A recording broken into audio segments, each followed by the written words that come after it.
पछवादून में दिखा सरकारी बैंकों के निजीकरण के विरोध का असर।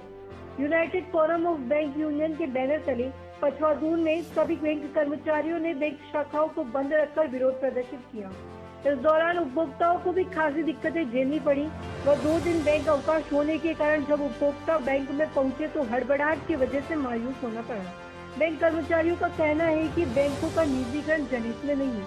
यहाँ सरकारी बैंक कर्मचारी सरकार के इस निर्णय से प्रभावित होंगे, वही उपभोक्ताओं को भी खासी दिक्कतों का सामना करना पड़ेगा।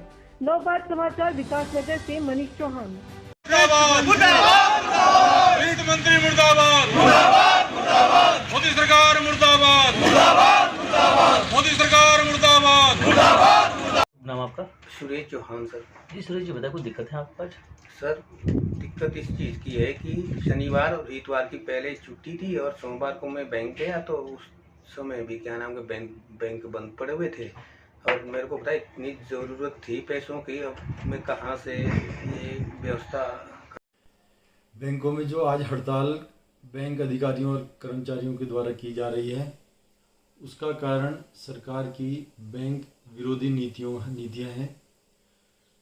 बैंकों में जितनी भी सरकार की योजनाएं हैं वो सरकारी बैंकों के द्वारा चलाई जाती है, लेकिन सरकार की मंशा अब ये हो गई है कि सबको प्राइवेट कर दिया जाए। और अभी हमारी फाइनेंस मिनिस्टर श्रीमती सीतारमण जी जो अभी अपने वक्तव्य में बोल गई हैं कि 2 बैंकों का निजीकरण होगा, तो इनकी मंशा साफ है कि सरकारी बैंकों को निजी हाथों में सौंप दिया जाए और अडानी अंबानी ही अब हमारे बैंकों को चलाएं। इससे ग्राहकों को होने वाला जो नुकसान है वो अभी लोगों को दिखाई नहीं दे रहा है।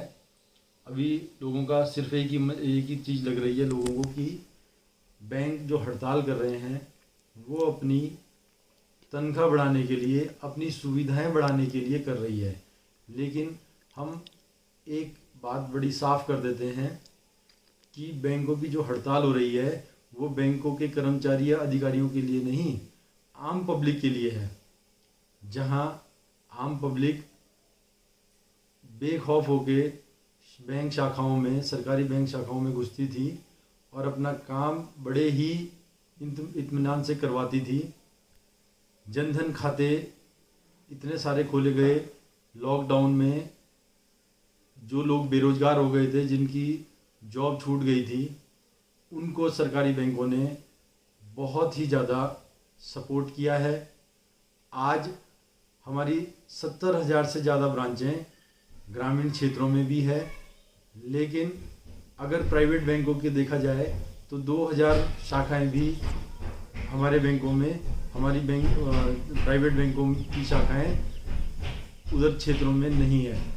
तो हमारी जो अभी जो विरोध करने का जो हमारा कारण है वो यही है कि जो राष्ट्रीयकृत बैंक किए गए थे वो कुछ सोच समझ कर ही किए गए थे ताकि छोटे से छोटे तबके का आदमी बैंकों से जुड़ पाए।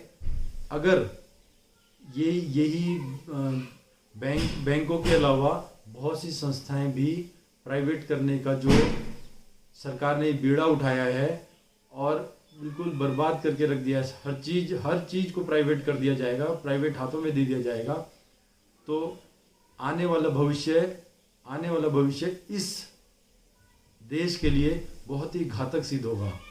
तो हमारी सरकार से दरख्वास्त है कि अपने इस डिसीजन को वापस ले लिया जाए और बैंकों का निजीकरण रोक दिया जाए। अभी हमारी 2 दिन की 15 और 16 तारीख की हड़ताल है जो आगे बड़ा रूप ले सकती है। हमारे सेंट्रल कमेटी के अभी डिसाइड करेगी कि 2 दिन की हड़ताल के बाद और क्या डिसीजन लिए जाएं और फिर आगे हम लोग और ज़्यादा तेज लड़ाई करेंगे और अनिश्चितकालीन हड़ताल की भी हम लोग डिमांड रखेंगे कि हम अनिश्चितकालीन हड़ताल पर जाएं। अभी 2 दिन की 15 और 16 को हड़ताल है। ये हड़ताल सरकार के खिलाफ है क्योंकि सरकार बैंकों को प्राइवेट कर रही है। इससे आम जनता को भारी नुकसान पहुंचने वाला है। सरकार सारे संस्थान जो कि प्रॉफिटेबल संस्थान हैं उनको प्राइवेट आदमियों के हाथों में बेच रही है। आप ये लगाइए कि जब कोरोना काल में देश भूखमरी की ओर गुजर रहा था तो इसी राष्ट्रीयकृत बैंकों ने देश की कम से कम 7 लाख लोगों को ऋण, छोटा ऋण देकर उनका रोजगार चालू किया है, जबकि प्राइवेट बैंकों ने केवल 2,500 लोगों को लोन दिया। आज आप देखिए कि अगर आपको खाता खुलवाना पड़ता है तो आप राष्ट्रीयकृत बैंक में जाकर 0 बैलेंस से खाता खुलवा सकते हैं। जनधन गवर्नमेंट की जो पॉलिसी ने लागू करी थी मोदी सरकार ने, जनधन, वह सब राष्ट्रीयकृत बैंकों ने करी। मुद्रा का लोन सब राष्ट्रीयकृत बैंकों ने किया, जबकि जो प्राइवेट बैंक हैं उन लोगों ने बिल्कुल भी सहयोग नहीं किया। अगर आप ग्रामीण, इस देश की 30% आबादी ग्रामीण इलाकों में रहती है। आप आंकड़ों से देखिए, आप यहीं पछुआ दून की बात लगाइए, एक भी बैंक, प्राइवेट बैंक क्या गांव में है? आपको पता है एक भी प्राइवेट बैंक गांव में नहीं है।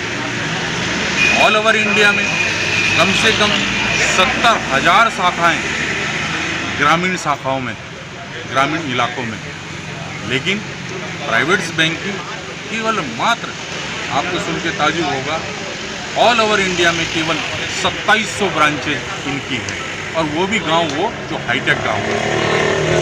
इससे क्या होगा? हम एक बैंकिंग ऐसी संस्थान है कि जो स्ट्राइक पे जाने से पहले अपनी तनख्वाह कटाते हैं। हमें शौक नहीं है पब्लिक को कष्ट देने का, कष्ट हमें भी है, हमारी भी तनख्वाहें कट रही हैं, लेकिन हम केवल पब्लिक के हित के लिए ये मांग उठा रहे हैं। पब्लिक को बता रहे हैं कि आप भी इन सरकार के विरोध में आओ, इनका विरोध करो। ये सारे संस्थान निजी हाथों में बेच देंगे। BPCL, ONGC, रेल, भेल, सेल, सब संस्थान, इवन आप देखिए कि लाल किला तक इन्होंने लीज पर दे दिया, एयरपोर्ट ये दे रहे हैं। कहते हैं विकास विकास, मैं कहता हूँ विकास नहीं है, विनाश, विनाश कर रहे हैं। हमारी टैक्स के पैसों से सरकार चलती है। इतनी बड़ी रोडें वगैरह, ये लोग कहते हैं कि हमने ये बिछा दिया, रोडों का जाल बिछा दिया। अरे रोडों का जाल आपने क्या बिछाया? वो तो हमने टैक्स दिया है, गरीब जनता ने टैक्स दिया है, उससे रोडों का जाल बिछा, और उस रोड के जाल बिछाने के बाद आपने अंबानी, अदानी जैसे वालों को लीज पर अपनी रोडें बेच दी। आज यहाँ से देखिए कि दिल्ली के जाने में 3,000 रुपये टैक्सी का किराया लगता है, लेकिन इन्होंने हाईवेज बेच दिए हैं जिस पर टोल टैक्स उगाया जा रहा है। आने जाने का किराया, कम टोल टैक्स जो बैठेगा वो कम से कम 3,000 रुपये टोल टैक्स बैठेगा।